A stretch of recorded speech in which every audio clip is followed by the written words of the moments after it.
सूर्यवंदना ध्येया सदाशवितिर्मण्डलमध्यवर्ती नारायणा सरसिजासन सन्निविष्टा केयूरवान् मकरकुण्डलवान् किरीटी हारी हिरण्मये वपुर्धृतशंखचक्रा।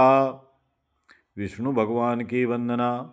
शांताकारं भुजगशयनं पद्मनाभं सुरेशं विश्वाधारं गगनसदृशं मेघवर्णं शुभांगं लक्ष्मीकान्तं कमलनयनं योगभिर्ध्यानगम्यं वन्दे विष्णुं भवभयहरं सर्वलोकैकनाथम। फिर नवग्रह की वंदना। ब्रह्मा मुरारी त्रिपुरांतकारी भानु शशि भूमसुतो बुधश्च गुरुश्च शुक्राशन राहुकेत्वा सर्वे ग्रहा शांतिकरा भवन्तु। सर्वदेव की वंदना। तुमेव माता च पिता तुमेव बंधु च सखा तुमेव विद्या द्रविड़ं तुमेव सर्वं मम देव देव। अनेक बार जल पीने से, पान खाने से, दिन में सोने से और मैथुन करने से उपवास भंग हो जाता है, ऐसा अग्नि पुराण कहती है। अतः रामायण को एक श्लोक में यदि कहना हो तो कहेंगे आदौ रामो वनादिगमनम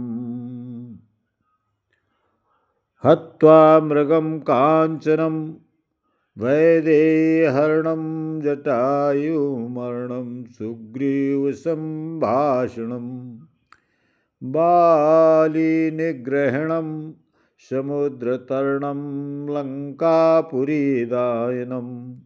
पश्चात् रावणकुम्भकर्ण हननमेतद्वै रामायणम्। एक श्लोक में भागवत कहने के लिए आदौ देवकी देव गर्भ जननम गोपी गृहे वर्धनम मायापूतं जीवतापहरणम श्री गोवर्धनोद्धरणम कंसच्छेदन कौरवादिहननम कुंती सुतापालनम श्रीमद्भागवतं पुराण कथितं श्री कृष्ण लीलामृतम। इसी भागवत को 4 श्लोक में ऐसे कहते हैं अयमेवासमेवाग्रे नान्यत् सत्सत्परं पश्चातहं यदेतच्च यो वशिष्येत सोऽस्मभ्यम्